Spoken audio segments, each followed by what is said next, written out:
you know, I think if you're watching this channel, you know, there's no other content out there like this.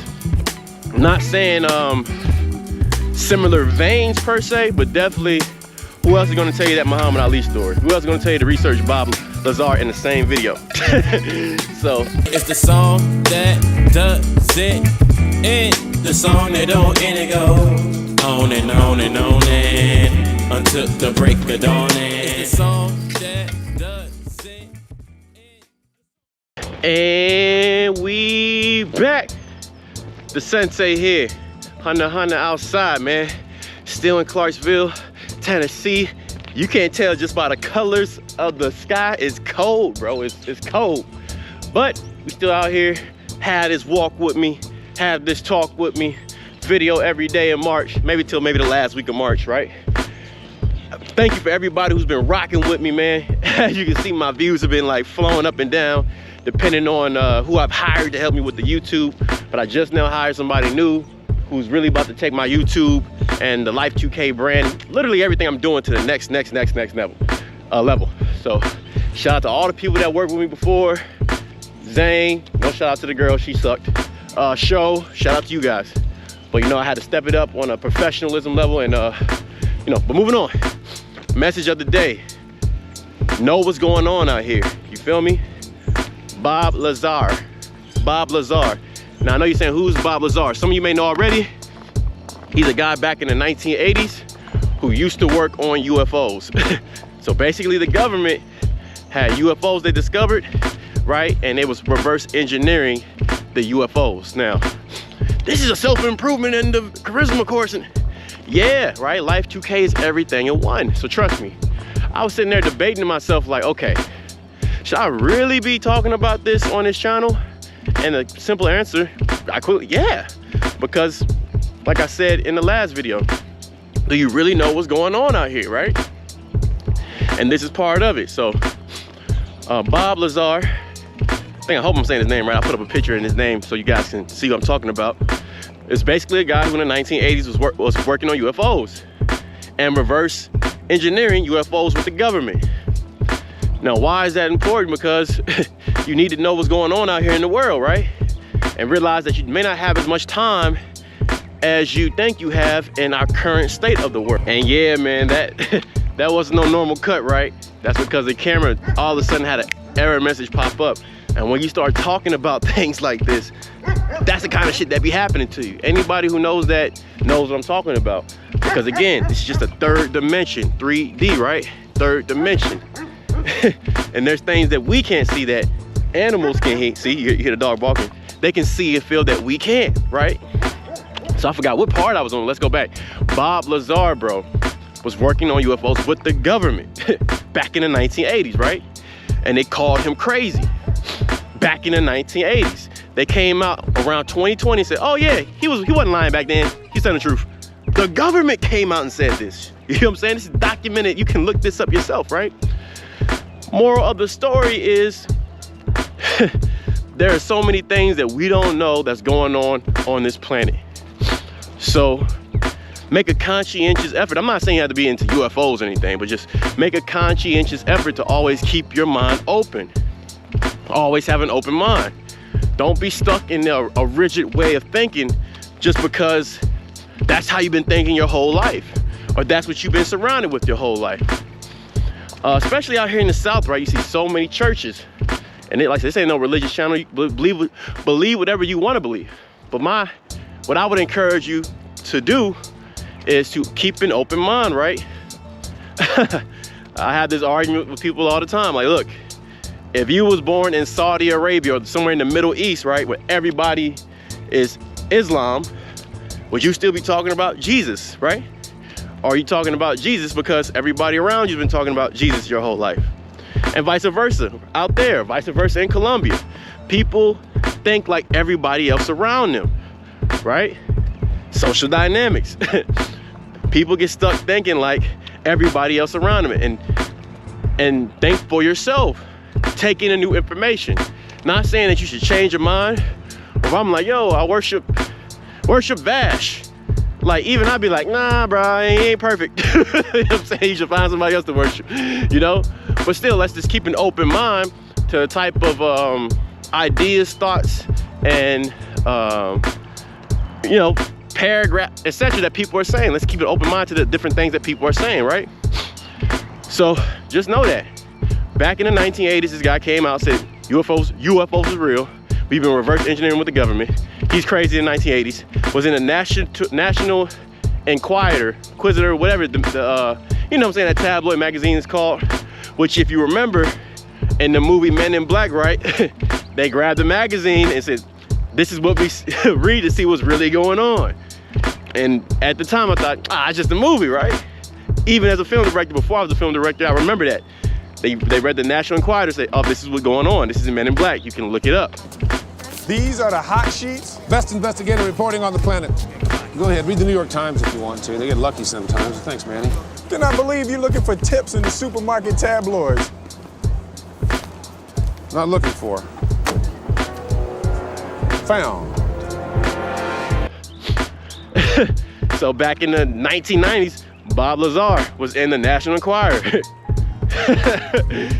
2020, the government, oh yeah, he's telling the truth. You get what I'm saying? Keep an open mind. That's the message of this video. It's not the normal self-development, self-charisma, take this walk with me video, but it's still very important. Know what's really going on out here. I'll give you another example. And this is a great example also. So, you know, 2 parts every video. First part is Bob Lazer. Second part, Rumble in the Jungle, Muhammad Ali. So if you don't know Muhammad Ali is, then you know you're on the wrong channel. Muhammad Ali is the greatest boxer. My personal hero, I always tell people I have one hero. That's Muhammad Ali. Muhammad Ali is my only personal hero. You know what I'm saying? So when Muhammad Ali fought George Foreman, the person who used to grill your chicken before you got an air fryer, whew, George Foreman was like the nastiest boxer. You know what I'm saying? He was knocking out people left and right. Joe Frazier, look, go look up George Foreman knocks out Frazier.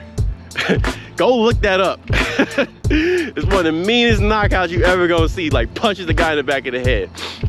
So at the time, you know, Muhammad Ali was coming back, you know, looking to get the belt, looking to be the champ because he just beat Frazier. Everybody's looking like, bro, you crazy fighting George Foreman. But Ali knew something that we now know. And what's that? Semen retention. Sounds crazy, right? What does that have to do with anything? Now, if you go watch When We Were Kings, one of the best documentaries ever, won the Oscar back in the day. If you go watch When We Were Kings, basically documents that fight, I forgot where it was again, but basically it documents that fight between Ali and George Foreman. And in there, and we know now that basically Muhammad Ali practiced semen retention. You can do your own research on that. But in the documentary, it clearly states how a woman with trembling hands was going to get to George Foreman. Now, if you do your own research, again, I hate arguing specifics with people. Like, well, tell me the dates and do your own research, bro. I can't give you the micros of everything. I know a lot, but I don't know the micros of it, like the dates, the locations, but if you do your own research, you see what I'm saying? So anyways, they said a woman with trembling hands was going to get to George Foreman. Translation. You get what I'm saying? So remember the Rumble in the Jungle for anybody who's seen the Ali Foreman fight. What did Ali do? The world famous rope-a-dope. And for anybody who's out there, you know, especially I know a lot of girls don't know, the rope-a-dope basically was Ali for like, I forgot, like 5 or 6 rounds, basically did this against the ropes, right? Just blocked the whole time. And George Foreman, the most powerful puncher of all time, just, you know, just swinging at Ali for all his heart and soul because, you know, Ali talked a lot of shit, kind of like Hunter, right? And Ali steadily talking in George Foreman's ear. That's all you got? Come on, George. Come on, chump. Man, you ain't no world. You know what I'm saying? Ali steadily goading him on to like knock him out and swing harder. But again, Ali knew about semen retention, and you could tell by the light in his eyes, right? And George Foreman didn't and got caught by the woman with trembling hands. Again, When We Were Kings, and I'll put a picture of that up. Watch the documentary. So anybody anybody who's on semen retention knows, like, now you see how Ali beat George Foreman. Not saying that's the only reason, because they're both world-class boxers, but if one guy's on 100 days of semen retention, and all the fighters out here know this, if one guy's on 100 plus, and another guy just got caught up the day before, the same day, right, busting nuts. And then you got one of the best shit talkers of all time saying, hey man, that's all you got? Come on, buddy. And you swinging for your life. You know what I'm saying? The plan worked. I forgot what round. Ali basically got off the ropes and started beating George Foreman up and knocked him out. Even to the point when George Foreman was falling, and you'll see Ali like cock his fist back and don't even punch him. And then George Foreman said it like, why did Ali punch you? Because he said, yo, he had enough. Because Ali knew, like, okay, I got the energy, I got the life force energy, he does it. So again, how does this apply to Life2k? Keep your mind open to new ideas, right? Some people gonna hear that and be like, what? That's crazy. He beat George. No, they're both world-class boxers, right? So we're not saying semen retention is some type of Tinkerbell pixie dust that helps you fly. If you don't know how to fly, right? But if you know how to fly, you can't for some reason. You just spring some dust, you kill them. But anyways, now you get this. That's the message of the video. Bob Lazer, the UFOs. Look it up. Muhammad Ali, When We Were Kings, semen retention. Look it up. All these things will start making a lot more sense. And again, very surface level researchable things for you. But if you're stuck in your way of thinking, right? If you're like, man, I don't believe that shit, man, why can't you tell me everything that you need? Again, you have to do your own research, right? I can't be the sensei of everything. Some things you gotta learn on your own. So that's the message for this video for today. You know, I had to think, you know, I got video every day, so I gotta think about, all right, what I'm gonna tell you guys today. And yo, shout out to everybody that's been supporting, man. You know, even though I'm getting like 100 views, 200 views, 1,000 views on a couple videos, right? Those, like, the channel's about to explode. You know, I've basically been waiting to start running ads because I ran a social media marketing company myself. And I knew as soon as I started running ads, especially with the kind of content that I got, you know, I think if you're watching this channel, you know, there's no other content out there like this. I'm not saying similar veins per se, but definitely, who else is gonna tell you that Muhammad Ali story? Who else is gonna tell you to research Bob Lazer in the same video? So, yeah, so if you've been rocking with these videos, man, shout out to you. I really appreciate it, man. Leave me some comments, man. If you subscribe, thank you. Like the video. And again, man, thanks again. And I'll see you in the next video. Sensei out, you heard? Bye. What are you waiting on, here, bro? Like, comment, subscribe, hit the notification bell below. Right there! You ain't done it yet!